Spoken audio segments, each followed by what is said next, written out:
বেডরুমে কি করেন? আসলে নিজেদের ব্যক্তিগত কথা মানুষকে বলে সেগুলোতে নজর লাগে, তাই বলতে চাচ্ছি না। আকাশ কোথায়? ওর কাছে কল নেই। আকাশ খুব ক্লান্ত, ও ঘুমাচ্ছে। আচ্ছা দাঁড়ান দেখাই।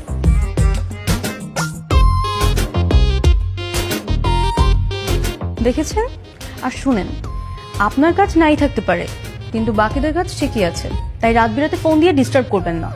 শালা একটা চরিত্রহীন, রাতে আরেক মেয়ে নিয়ে ঘুমাচ্ছে আর আমাকে নাকি বিয়ে করবে। পাটপার কোথাকার। Tata, bye bye.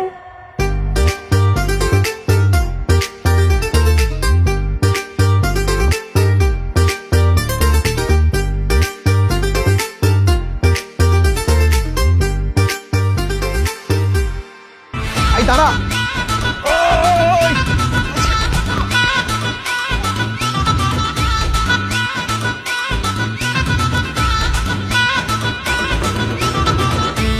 কোথায় পালাচ্ছ বলো? আমার জীবনের 12টা বাজে, এখন কোথায় পালাচ্ছ? আমি কিছু করিনি সত্যি। কিচ্ছু করো না তাই না? একটা অবিবাহিত মেয়ে হয়ে আমার রুমের মধ্যে কি করতেছিলে রাতে বেলায়? কে বলছে তোমাকে এসব মিথ্যা কথা? আমি তোমার রুমে যাই নাই। একদম মিথ্যা বলবা না, তোমার আমার ভালো মতো চেনা হয়ে গেছে। ওঠো, চলো বাসায় চলো। না, কেন? বাসা যাওয়ার পর যদি তুমি আমাকে পরে মারো? এই এখন মায়ের ভয় লাগতেছে?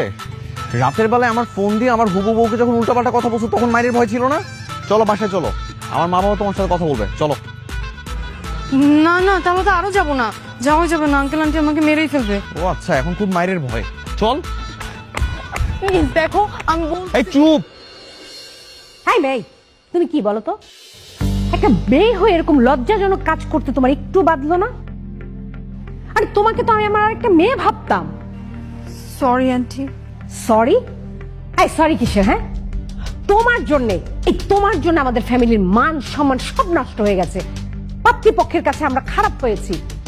আচ্ছা, তোমার কি এইটুকু কমন সেন্স নেই? মা, এত সুন্দর করে কথা বলে কি হবে? দুইটা কড়া কথা শুনে বাসা থেকে বের করে দাও না। শোনো মা, তুমি যে সমস্যার সৃষ্টি করেছো সেটা অনেক অনুরোধ করে সমাধান করেছি। তাছাড়া বিনা কারণে কেন তুমি সমস্যার সৃষ্টি করতে যাবে? তুমি এই বাড়িতে আসার পর থেকে আমি বারবার তোমাকে সাবধান করেছি, শুনেছো? একটিবারও শোনোনি। তুমি সব সময় সারাক্ষণ তোমার মাথার মধ্যে একটা শয়তানি চিন্তা ভাবনা নিয়ে থাকো। শোনো, তোমাকে আমি আবারও বলছি, যদি এরকম চিন্তা ভাবনা তোমার মাথার মধ্যে থাকে তাহলে প্লিজ তুমি এক্ষুনি আমাদের বাড়ি থেকে বের হয়ে যাও। না না, চলে যাবে কেন? তো কি করবে বাবা? তুমি যদি ওকে সুযোগ দাও বা ঘুরে ফিরে সেই কাজগুলো আবারও করতেছে। শোনো মা, তোমাকে আমার মেয়ে তোমার মতোই মনে করি। আজ থেকে তুমি এই বাড়িতে ভদ্র হয়ে থাকবে। তুমি প্রমাণ করে দাও ওদেরকে যে তুমি সত্যিকারে অভদ্র নও। জি আঙ্কেল, আমি চেষ্টা করব। মন দিয়ে চেষ্টা করলে হয়ে যাবে, কঠিন কিছু না। আকাশের বিয়েটা হয়ে যাক, দেখছো তো সব আয়োজন প্রায় আমাদের শেষ।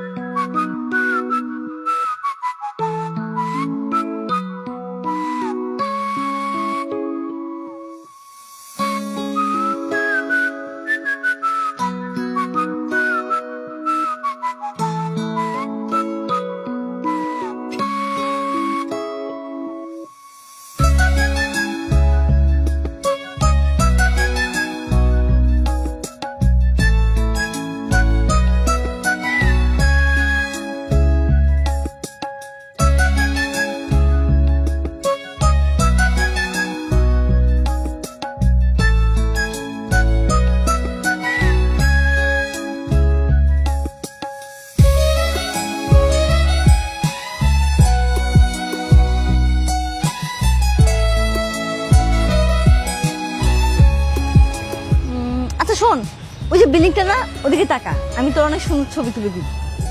ওখানে? হ্যাঁ ওদিকে তাকা।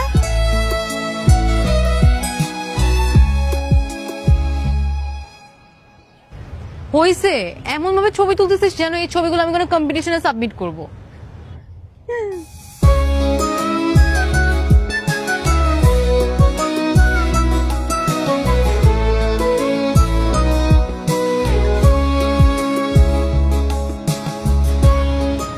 বাহ, তোমাকে তো শাড়িতে অনেক সুন্দর লাগছে। Thank you. ভাইয়া তুই এই সময় ছাদে কিছু বলবি? না, ভাবলাম একটু হেঁটে আসি, তাই আসলাম। যাক ভালো হয়েছে। আচ্ছা আমাদের দুজনের ছবি তুলে দে না ভাইয়া। আমি? হ্যাঁ তুই দে না।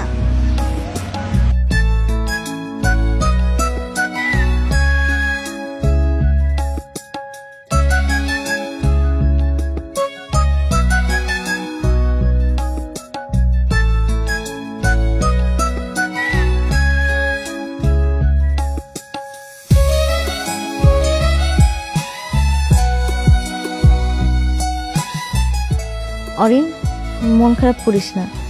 আমি জানি তুই অনেক কষ্ট পেয়েছিস। আমাদের দিকটা একটু ভেবে দেখ। এখানে যদি বাবার মান সম্মানটা জড়ানো না থাকতো না, তাহলে আমিও বাবাকে বলে দেখতাম। সমস্যা নেই, আমি তো আর পরে কিছু বলিনি। আঙ্কেল আমাকে থেকে যেতে বললো বলেই আমি থেকে গেলাম।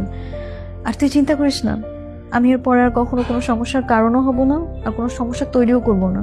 দেখিস তুই একদিন অনেক ভালো একটা ছেলে পাবি। ঠিক আছে, ঘুমা।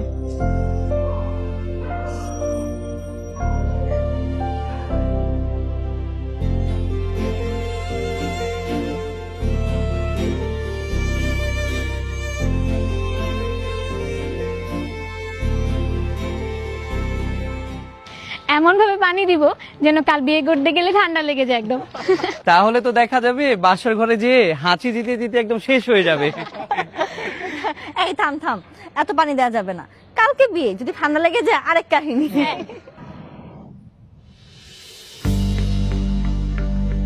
কি ব্যাপার, সবাই শাড়ি পরেছে, তুমি শাড়ি পরো নাই কেন? যখন মন ভালো ছিল তখন শাড়ি পরেছিলাম, যেদিন আবার মন ভালো হবে ওই দিনই শাড়ি পরবো। ও আচ্ছা। ভাইয়া, বেচারিকে তো একদম ছ্যাঁকা দিয়ে দিলি। মনে মনে কষ্ট পাচ্ছে মনে হয়। মাঝে মাঝে কষ্ট পাওয়া ভালো, শরীর আর মন দুটার জন্যই ভালো। বিবাহিত ছেলেদের সাথে প্রেম করলে কষ্ট তো পেতেই হবে, তাই না? হ্যাঁ, আমার মতো অবিবাহিত ছেলেদের তো চোখেই পড়ে না। এদিকে শুরু করছ নাকি? পানি ঢাল।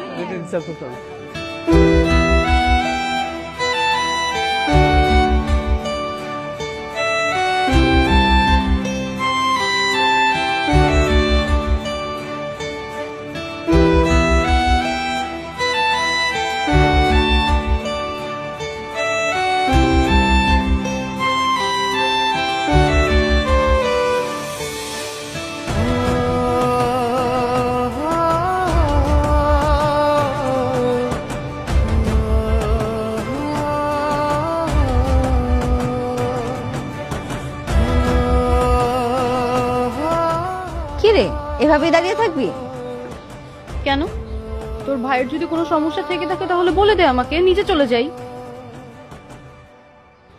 আরে রেগে যাচ্ছিস কেন? এমনিতেই বললাম। যা গোসল করা, আমি এখান থেকে দাঁড়িয়ে দাঁড়িয়ে দেখবো। ঠিক আছে, দাঁড়িয়ে থাক।